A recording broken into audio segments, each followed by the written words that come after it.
Sepertiga wilayah Indonesia adalah lautan, membentang dari Sabang hingga Merauke. Pantai Indonesia adalah pantai terpanjang kedua di dunia. Layaknya pegunungan atau daratan, di tepian pantai pun terdapat pemukiman yang tentunya beresiko mengundang bahaya.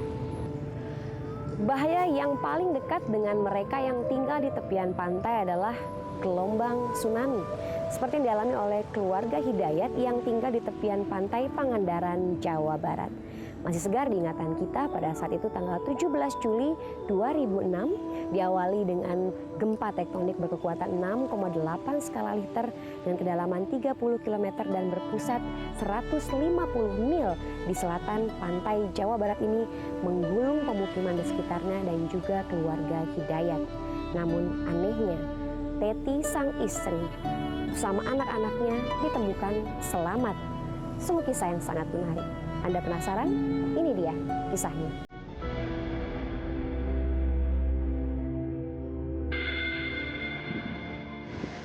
Kok panas sekali ya hari ini?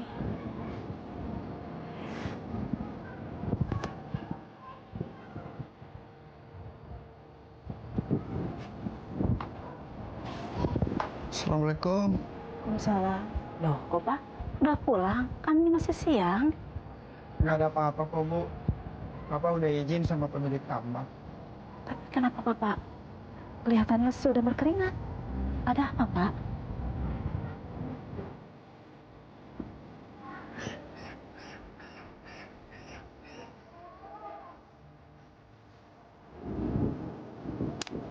Kenapa tuh si Bapak? Hari itu udara terasa panas sekali. Saya heran, kenapa Kang Hidayat lebih cepat pulangnya dari tambak ikan tempat dia bekerja. Dah, ya Bu. Tolong buatkan teh tubruk buat bapakmu ya. Ya, Bu.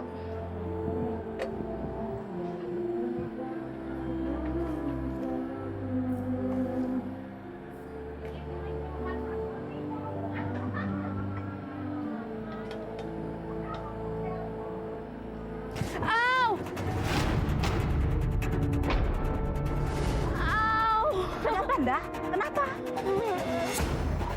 Entah karena apa, air panas yang seharusnya dituang ke dalam gelas yang berisi bubuk teh malah nyasar mengguyur tangan Endah sendiri.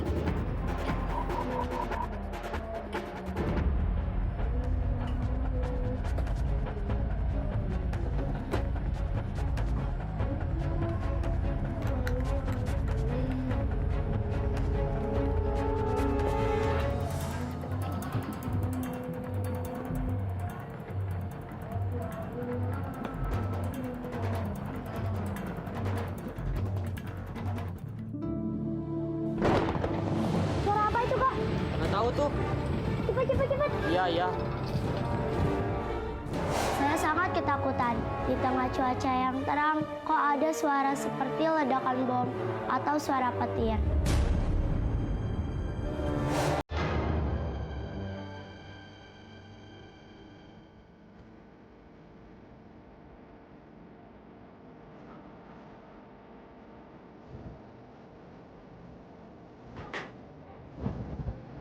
Assalamualaikum. Waalaikumsalam. Kalian jangan berisik ya. Bapak kalian lagi sakit, lagi istirahat. Bisa saya Mendengar ayahnya telah pulang, Arif Ya, sangat enggak suka dulu cita lah. Orang bapakmu lagi karena ia istirahat. ingin mengajak ayahnya sakit. memancing di kalau nggak boleh tambak. mancing di tambak, mendingan mancing di laut aja, biar gak pulang sekalian. Tapi ketika ibunya melarang, Arif menjadi kesal dan melontarkan kata-kata yang membuat Teti sang ibu tertegun. Kenapa tuh anak ya? Teti masgul ngomong begitu? dan kecemasan mulai merambati perasaannya. Ucapan Arif katanya dia mau mancing ikan di laut dan dia tidak pulang membuat saya cemas sekali.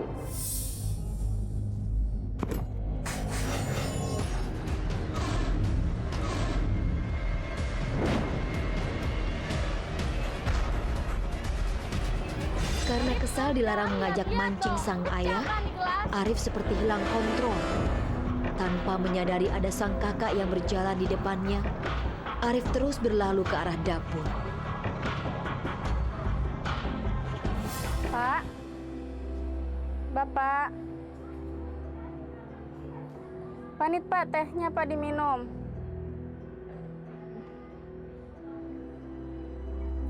Pak. Bapak. Pak. Bapak.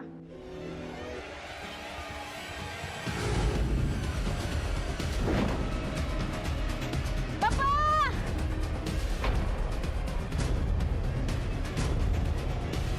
Bapak! Beberapa kejadian aneh dialami Endah hari itu. Bangun, Pak! Pertama, tangannya tersiram air panas bertubrukan dengan sang adik. Ibu! Dan kini ia melihat wajah sang ayah pucat pasi seperti orang mati. Apakah ini isyarat akan adanya kejadian mengerikan dalam hidup keluarga Endah? Ikuti terus kisahnya.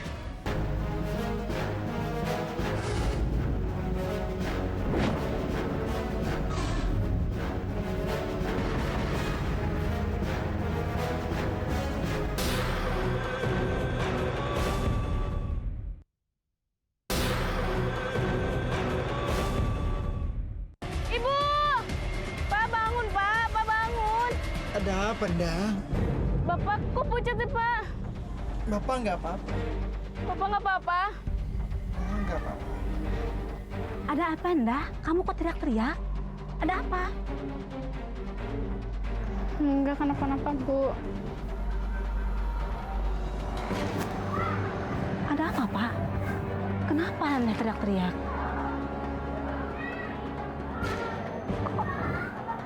Ada apa?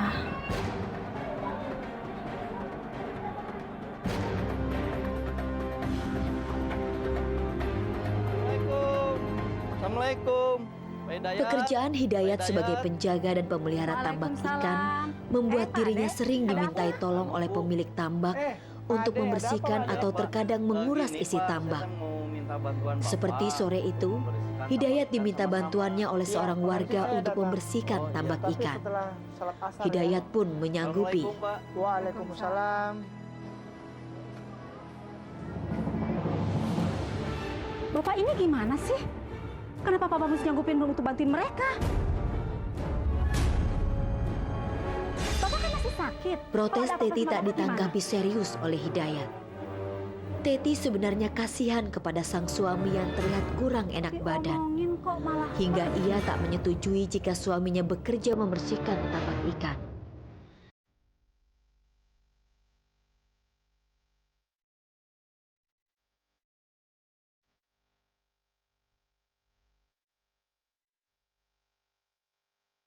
Ya Allah, ampunilah segala kesalahan dan dosa kami, ya Allah. Lindungilah kami dari segala mara bahaya, ya Allah. Selamatkanlah kami, anak-anak hamba dan suami hamba, serta sembuhkanlah suami hamba, ya Allah. Rabbana atina fid dunya hasanah wa fil akhirati hasanah wa qina adzabannar.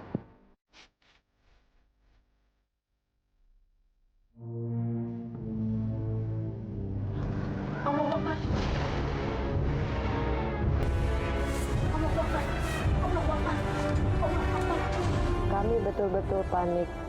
Sore yang terlihat cerah mendadak menjadi kacau. Lantai rumah pun bergoyang-goyang. Suasana berubah menjadi kacau. Bumi bergetar. Gempa tektonik berkekuatan 6,8 skala Richter melanda Pangandaran. Hidayat dan keluarga panik luar biasa. Hidayat bergegas mengajak anak dan istrinya untuk segera berlari keluar rumah. Semua warga panik dan ketakutan. Mereka berlari kian kemari untuk menyelamatkan diri. Tak terkecuali Hidayat dan keluarganya. Dan di tengah kepanikan warga, tiba-tiba terdengar teriakan tsunami datang. Tak berapa lama kemudian, air bah pun menerjang dan menggulung Hidayat dan keluarganya.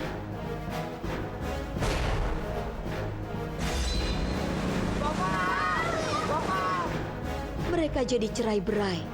Tubuh mereka timbul tenggelam dipermainkan oleh gelombang air yang maha dahsyat itu.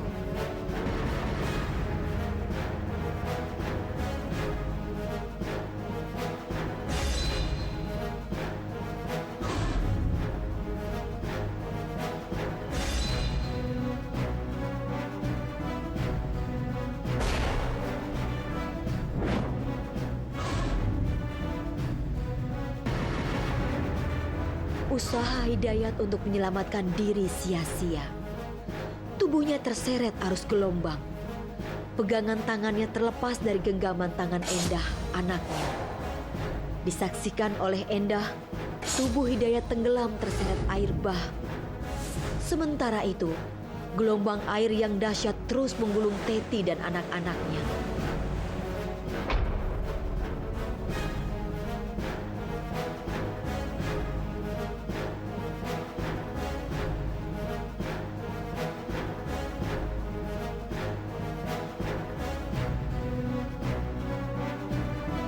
Ketika tubuh Teti terseret kembali ke rumahnya, secara refleks tangan Teti menggapai salah satu tiang rumah.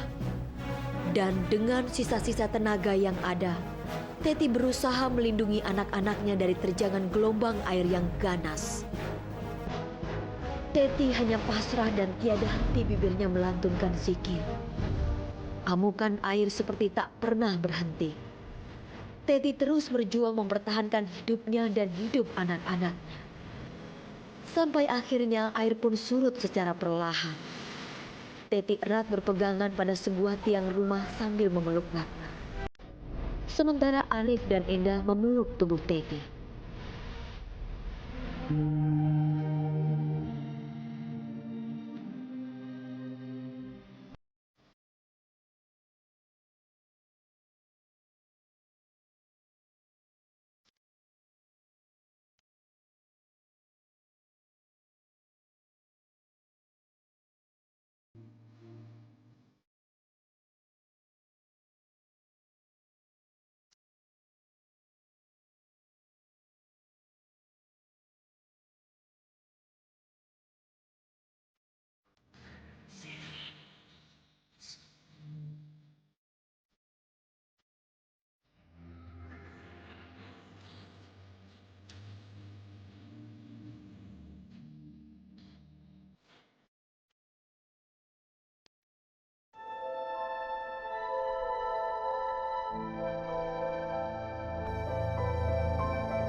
Ajaib, tiang yang menjadi pegangan Teti dan anak-anaknya masih kokoh berdiri. Sementara bangunan rumah lainnya luluh lantak tersapu air. Allah menjawab doa Teti. Dia memberi pertolongan dan menyelamatkan Teti serta anak-anaknya.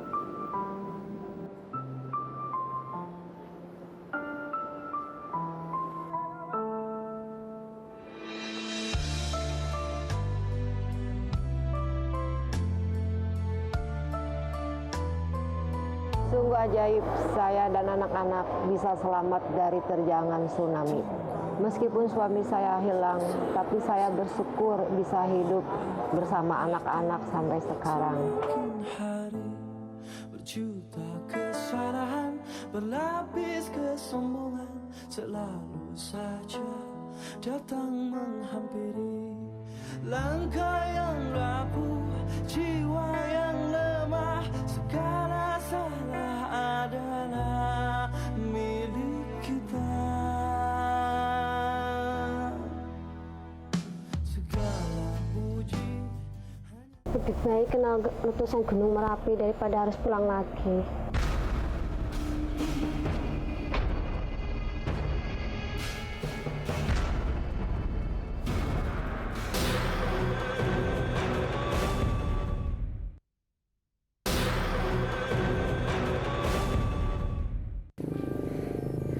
Gunung bagi sebagian orang adalah tempat rekreasi yang paling diminati, apalagi bagi mereka yang memiliki jiwa muda. Di tanah air ada puluhan gunung yang rata-rata memiliki potensi memuntahkan lahar panas. Salah satunya adalah Gunung Merapi yang terletak di antara Jawa Tengah dan daerah istimewa Yogyakarta. Pada akhir Oktober 2010 lalu akhirnya Gunung Merapi memuntahkan lahar panasnya. Hampir 1 minggu lebih Gunung Merapi memuntahkan lahar panasnya dan juga awan panas. Ketika puncak Gunung Merapi diguyur hujan, lahar dingin pun menerjang sungai-sungai dan kali-kali di sekitarnya. Salah satunya adalah Sungai Apu yang terdapat di Boyolali, Jawa Tengah. Pada peristiwa 21 November 2010 ini, 2 orang wanita terseret sejauh 100 meter jaraknya. Tapi ajaibnya, mereka ditemukan selamat. Sungguh peristiwa yang sangat ajaib. Anda penasaran? Ini dia kisahnya.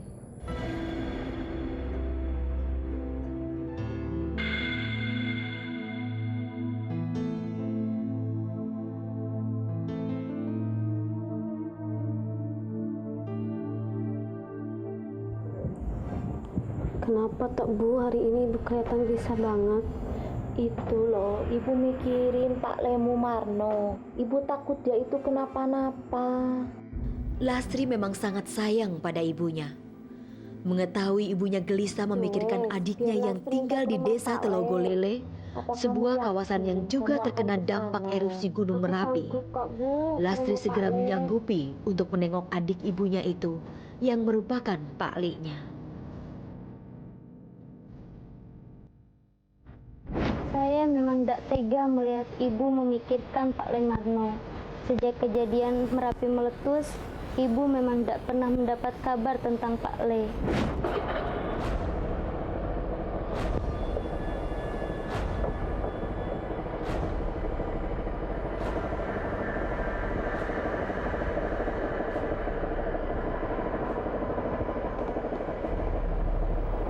Mbak, mana Mbak? Mau ke rumah Pak Le.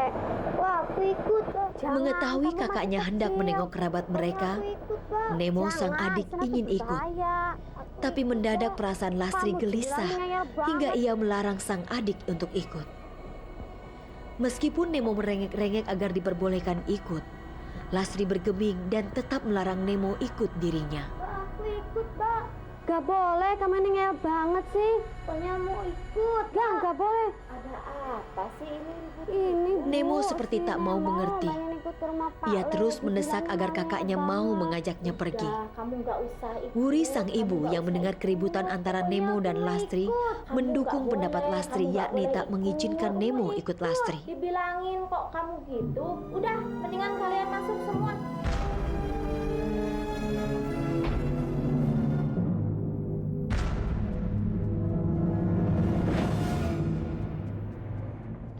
Lastri, kamu jangan pergi sendiri ke Pak Lemarno. Gak apa-apa Mbak, aku bisa kok pergi sendiri ke rumah Pak Lemarno. Jangan, Dek. Biar kakak temenin ya. Gak apa-apa Mbak, aku gak mau ngerepotin Mbak. Biar Mbak di sini aja temenin Ibu. Dek, biar kakak temenin. Sekalian kakak bawa motor. Kakak takut terjadi apa-apa sama kamu kalau kamu pergi sendiri.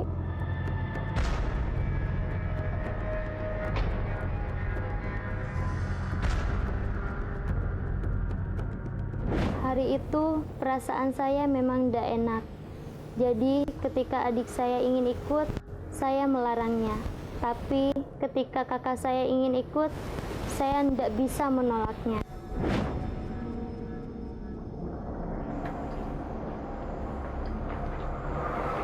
Bu, kami pamit ya. Iya Bu. Ya sudah, kalian hati-hati di jalan. Kalau ada apa-apa di sana, lebih baik kalian balik lagi. Lebih baik kena letusan Gunung Merapi daripada harus pulang lagi.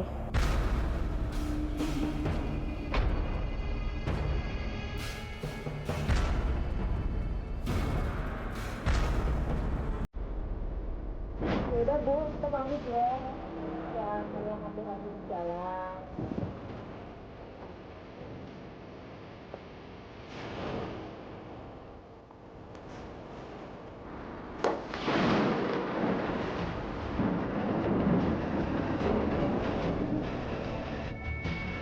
Peristiwa aneh terjadi. Hujan turun di saat langit cerah. Dan hujan pun tak lama turun. Hanya dalam hitungan detik, hujan mendadak yang turun kembali berhenti. Dan langit pun kembali terang dan cerah. Lastri, Wuri dan Ningtyas heran. Lalu apakah ini sebuah isyarat akan terjadinya malapetaka yang menimpa Lastri dan Ningtyas? Ikuti jawabannya sesaat lagi. Pokoknya aku harus pergi. Waalaikumsalam.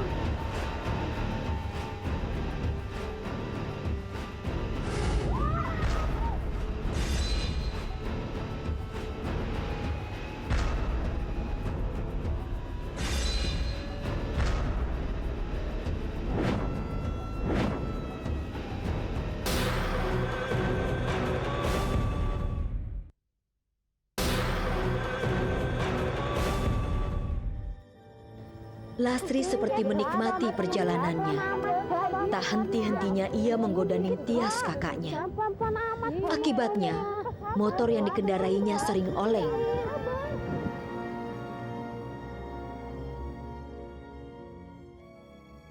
Saat kakinya terpeleset dan jatuh, Wuri segera teringat Lastri dan Ningtyas. Wuri cemas bakal terjadi kejadian yang mengerikan. Ada apa ya?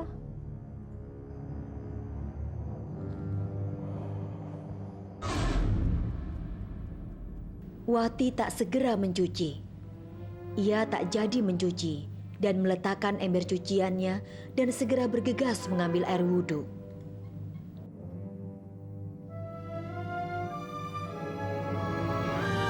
Kejadian terpeleset membuat Wuri was-was. Ia takut terjadi hal yang mengerikan terhadap Lastri dan Ningtyas. Kegalauan hatinya dapat reda setelah Wuri menunaikan sholat. Berikanlah kepada Hati dan pikiran Wuri mulai tenang. Jauhkanlah mereka dari mara bahaya. Ya Allah, jadikanlah anak-anakku jadi anak-anak yang solehah. Dan jauhkanlah mereka dari segala mara bahaya. Amin ya Allah ya Rabbal Alamin. Rabbana atina fi dunya hasanah wa fil akhirati hasanah wa qina adzabannar. Amin. Karena terus digoda, Ningtyas tidak memperhatikan jalan di depan. Sebuah sepeda menyelonong dan Ningtyas hampir menabraknya. Sewaktu hendak menabrak sepeda, hati saya seperti mau copot.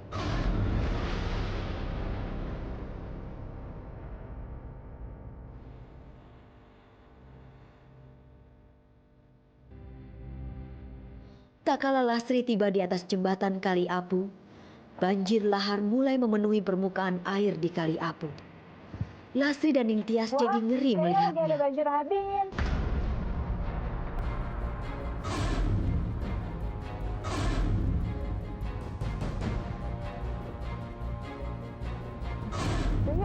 Akhirnya motor pun dikendarai pelan-pelan.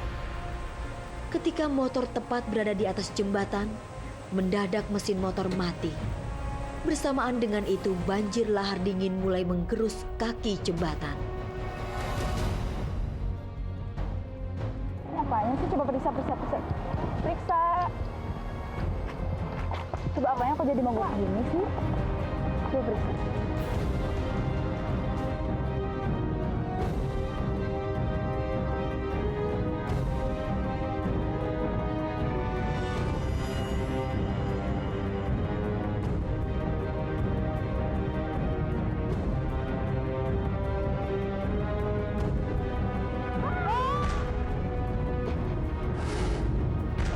Arus banjir lahar dingin yang sangat kuat menghempaskan Lastri dan Ningtyas dari atas motor.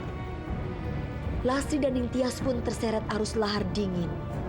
Secara perlahan tubuh keduanya lenyap di telan gelombang lahar dingin. Lastri dan Ningtyas hanya bisa berdoa. Keduanya hanya memasrahkan nasib mereka pada Yang Maha Kuasa. Tenaga mereka tak mungkin mampu melawan derasnya aliran lahar dingin. Mereka terhempas dan tergulung. Dan dalam gulungan lahar dingin yang ganas itu, mulut Lastri tak hentinya melafalkan doa, memohon pertolongan dari Yang Maha Kuasa.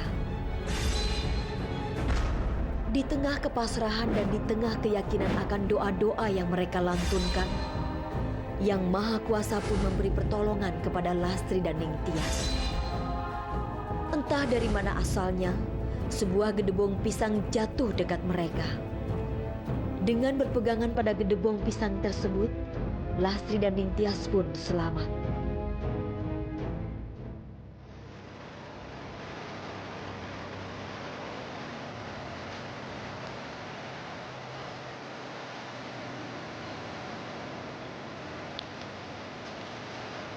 Keduanya lalu ditemukan oleh warga sekitar dan diselamatkan.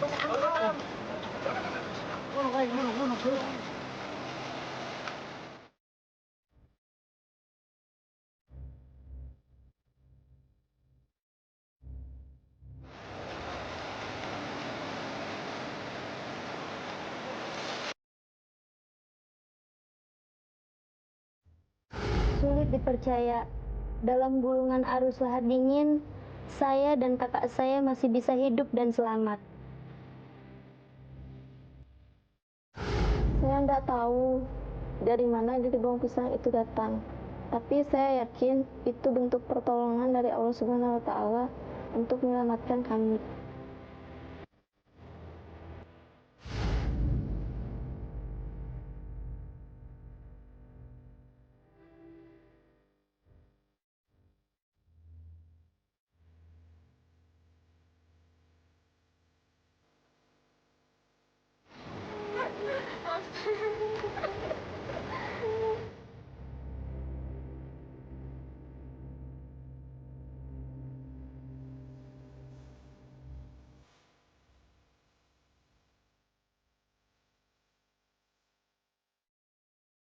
Jajat minum dulu, masuk dulu, istirahat dulu.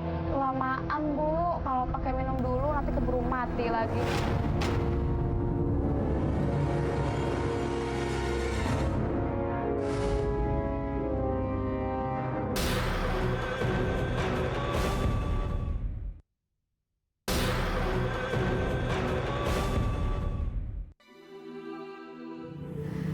Kisah kali ini mengangkat peristiwa tenggelamnya seorang pemancing. Karena ketidakhati-hatiannya, Mila terpeleset dan tenggelam di dalam laut saat tengah asik memancing.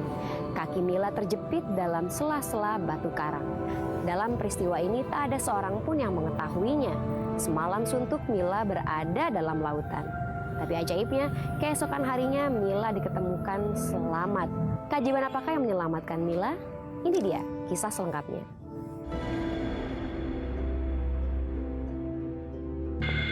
Kalau sampai di rumah Bibi nanti, hati-hati kamu. Mila merupakan anak tunggal dari Herlina yang telah hampir 2 tahun hidup menjanda. Ayah Mila meninggal dunia setelah mengalami kecelakaan kereta api di Pemalang, Jawa Tengah. Biar Bibi kerepotan. Sebagai anak tunggal, Mila memang sedikit manja dan cenderung keras kepala. Tapi Herlina, ibunya, memahami hal itu. Herlina sangat sayang pada Mila.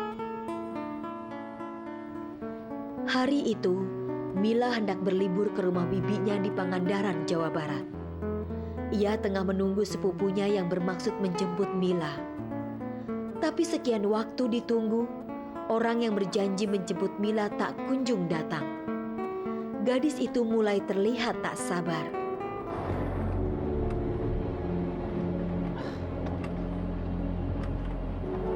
Jajat adalah sepupu Mila. Hari itu ia memang berjanji hendak menjemput Mila. Tapi di tengah perjalanannya menjemput Mila, motor yang dikendarainya mendadak mogok. Jajat cemas dan khawatir Mila akan marah padanya.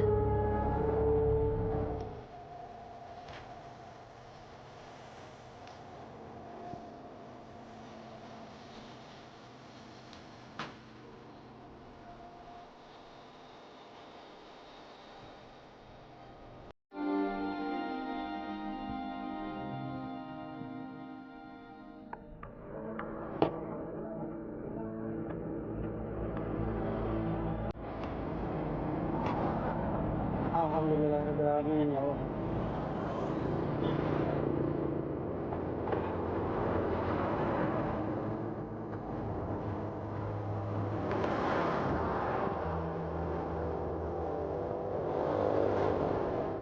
Saya tak mengerti mengapa motor saya mendadak mogok. Padahal saya sudah janji pagi-pagi akan menjemput Mila.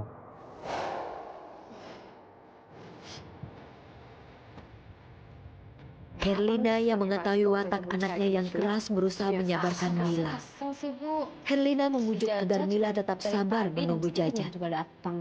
Mila seperti tak mau mendengar perkataan ibunya. Wajahnya tetap cemberut. Tapi kan nanti bisa kelamaan, bisa kemalaman nyampe sananya. Sebentar juga dia datang.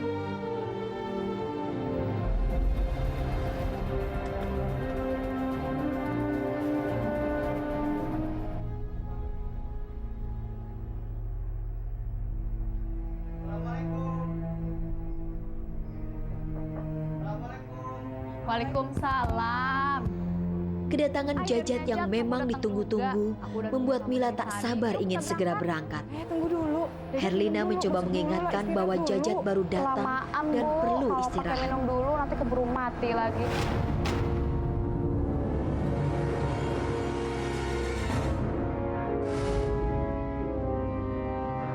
Yuk kita berangkat, udah Bu. Assalamualaikum.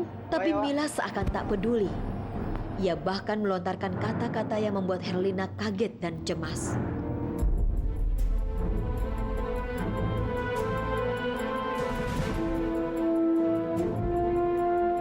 Kejadian demi kejadian terus dialami oleh Herlina. Pertama sikap dan ucapan Mila yang dirasa aneh. Lalu foto Mila yang tergantung di dinding tiba-tiba terjatuh tanpa sebab yang jelas. Apakah semua kejadian yang dialaminya hari itu merupakan pertanda buruk bagi Mila? Ikuti terus kisahnya.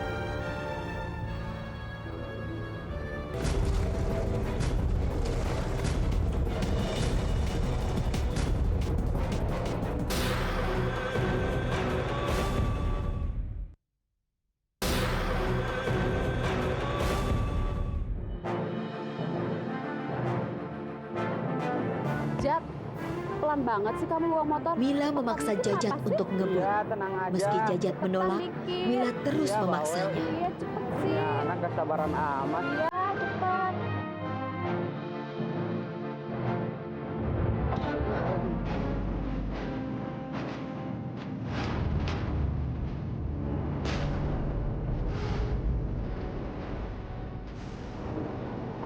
Di sebuah tikungan jalan, Jajat tak mampu menguasai motornya.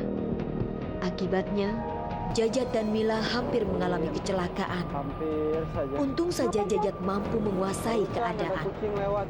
Setelah peristiwa itu, Jajat pun tak berani ngebut lagi. Mila pun tak protes. Saat motor tak terkendali, kami hampir saja celaka. Untung saya masih bisa menguasai motor saya dan terhindar dari kecelakaan.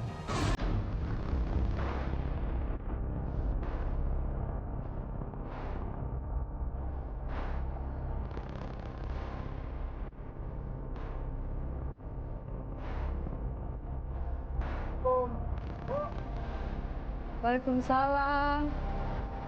Anel, gimana kabar Ibu? Komaria begitu sukacita menyambut Mila keponakannya. Begitu pula dengan Mila. Mila begitu antusias menyambangi bibinya. Ia sangat senang bisa mengisi liburan akhir tahun di rumah bibinya. Ya, Bu. Pokoknya aku nggak mau tahu. Kamu harus nganterin liburan aku di sini. Iya, besok aku antar. Gimana kalau besok mancing? Bagus tuh. Itu kan hobinya aku.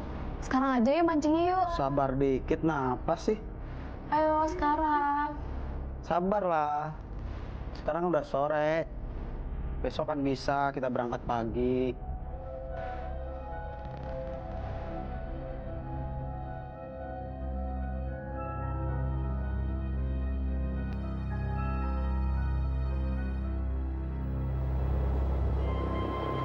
Mila seperti tak sabar mengikuti nasihat Jajat.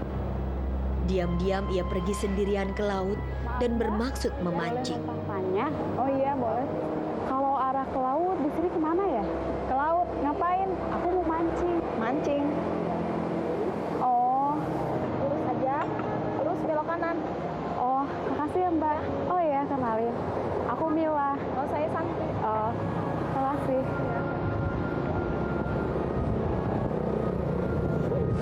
Hari itu saya sangat bersemangat sekali untuk memancing. Hingga nasihat jajak pun tidak saya dengarkan. Setelah menemukan tempat yang dirasa strategis untuk memancing, Mila melempar mata pancingnya. Mila pun terlihat asyik menikmati acara memancingnya itu. Ia tak menyadari hari kian beranjak sore. Langit pun mulai temaram.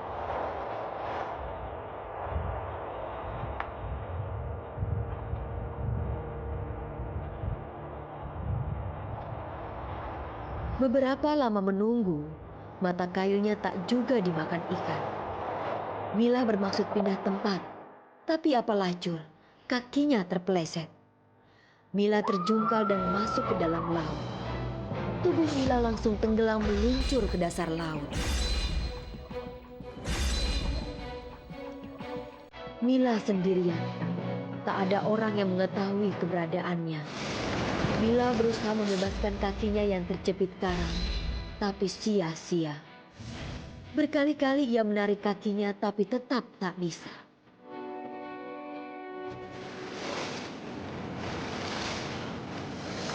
Saat itu, saya benar-benar panik dan ketakutan. Karena perlahan, air laut meninggi dan menenggelamkan saya. Sementara itu, air laut mulai pasang dan siap menenggelamkan Mila.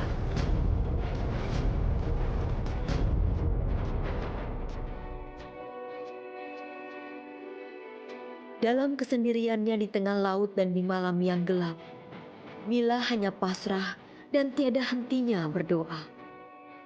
Doa yang tiada putus memohon kemurahan Tuhan untuk menolongnya.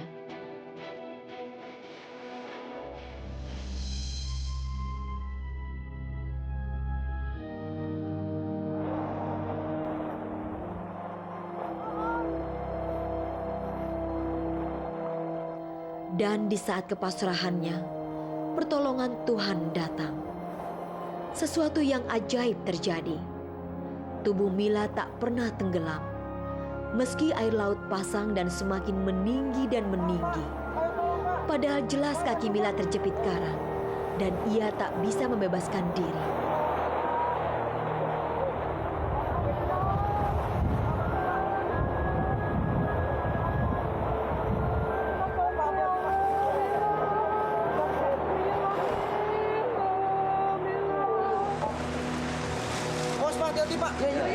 Ya Allah, Mila, selamatkan ya Allah ponakanku. Mila, amin.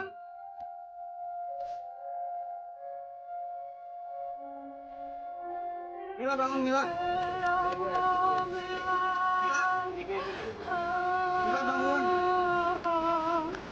Mila, bangun, Mil. Ya Allah, selamatkan ya Allah ponakanku ya Allah.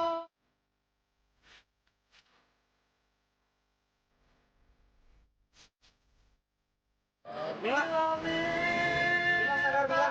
Mila sadar. Mil, bangun, Mil.